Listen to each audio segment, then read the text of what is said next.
Good afternoon, everybody. Mike Roybal here with IT Colorado. Sorry I've been away for a couple weeks. Life has been busy. I apologize. And if there was a topic that you wanted to hear about that I did skip, I'm going to go back and redo those here shortly in probably the next week or two and just do them as a second live for the week. So again, I own and operate IT Colorado. We're in Loveland right now. We're based in Northern Colorado, and we mostly serve CPAs, bookkeepers, people in the financial industry, and we have a handful of clients in other industries as well. But CPAs and bookkeepers is really who we are trying to work with right now. So if you know anybody or you are one and you want to get some more information on what we're doing to help your industry, please send me a message. You can reach us at itcolorado.com/book-a-call. So we're going to talk about third-party security or third-party vendors and why the security of your vendors matters. So let's start with this. Why does it matter? Businesses today, we are more connected than ever before. You might trust your internal security, but every time you integrate a third-party service or a third-party vendor, whether it's cloud storage, maybe it's payroll, maybe it's marketing software, or even us, the outsourced IT support, you do definitely expand your attack surface. So think of it like this. You can have the best security at your own company, strong passwords, firewalls, employee training, multi-factor authentication. But if a vendor that you rely on has weak security, that's a backdoor into your business, especially if they have remote access into certain systems, which we find a lot in the CPA and bookkeeping world. A lot of bookkeepers are remote. They have to have remote access to your systems, or you have remote access to your client systems. And you need to make sure that security is as strong as it can be right there on your front door. So to put this in perspective, imagine that your company is a castle. You have high walls, strong gates, armed guards, and they're all protecting it. But what if a merchant delivering supplies leaves a side gate unlocked? Suddenly, all of your security measures are meaningless because the enemy has gotten in through a weak entry point and you weren't watching. That's exactly how cyber criminals think. They don't always attack businesses directly. They look for the weakest link in the supply chain, which is often the third-party vendor.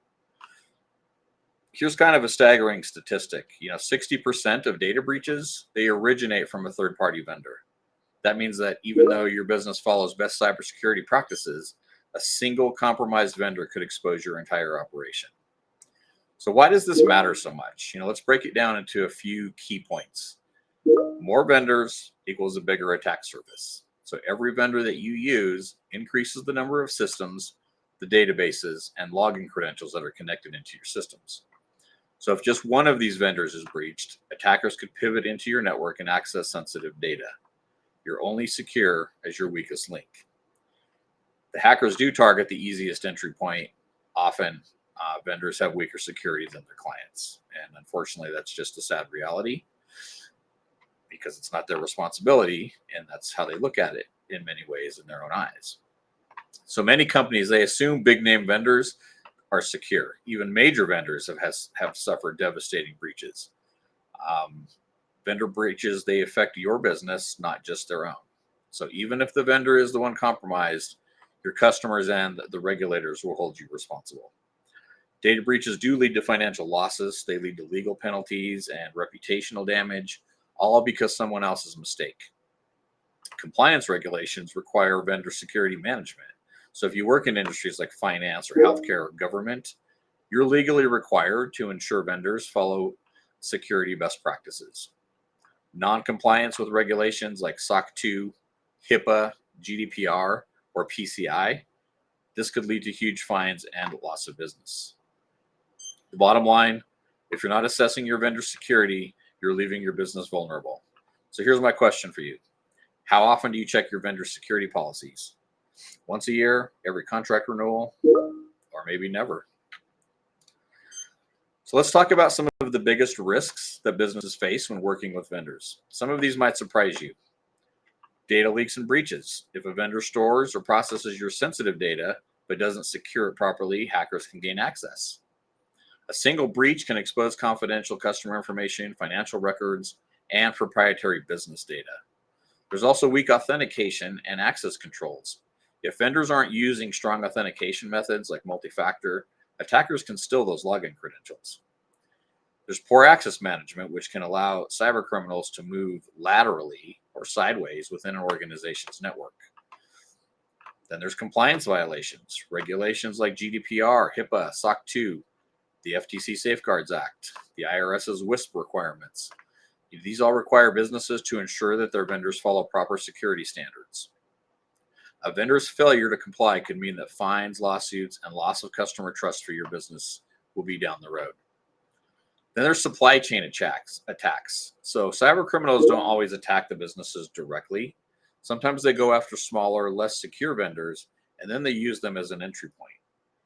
For example, the infamous SolarWinds attack compromised thousands of organizations by inserting malware into a software update.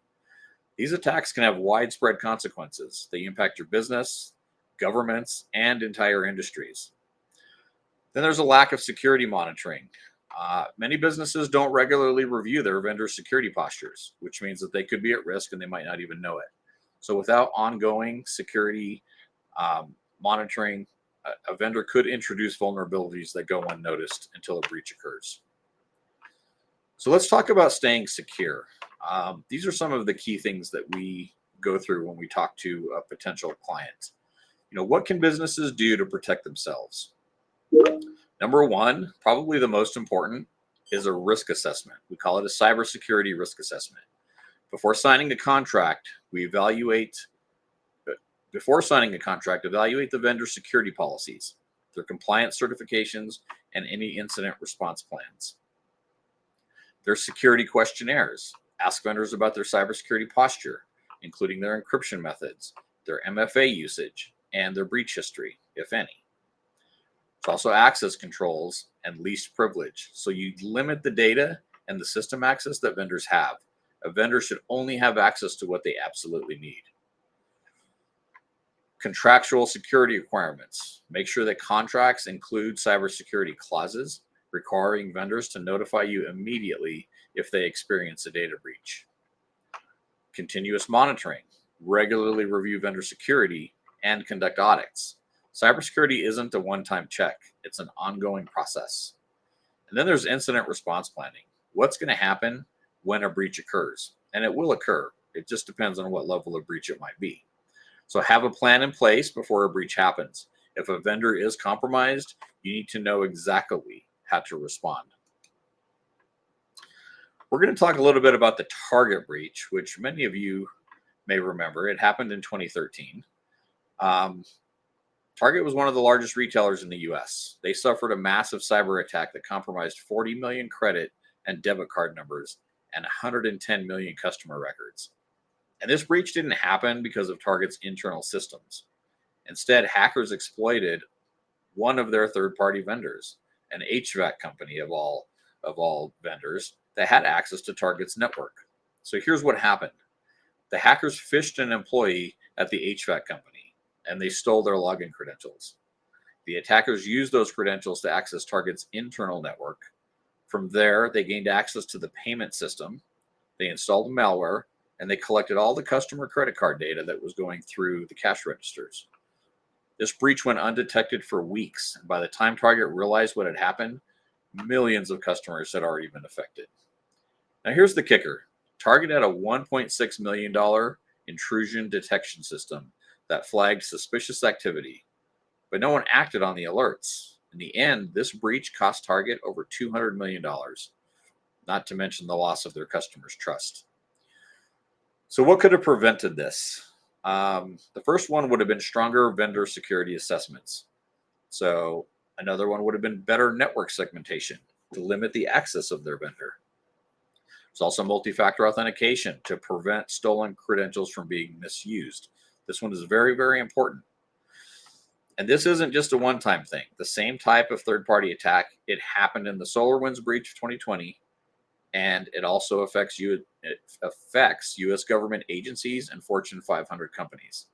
The lesson here is that if you don't manage your vendor security, you're putting your business at risk. So again, I want to thank you for joining me today. Um, it's Tuesday, March 4th. We got a cold front moving in here in Colorado, so just expecting some interesting pre-spring, late winter weather. But I'm looking forward to talking to you. I know a lot of you guys have questions.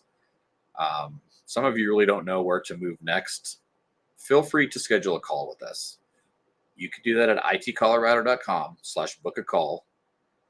We're going to take 15-20 minutes, talk to you about what your needs are, what your fears might be, how we might be able to help you integrate some things to start protecting your systems and checking out how you may double check your vendor systems. Thank you again. We'll talk to you guys soon. I appreciate it.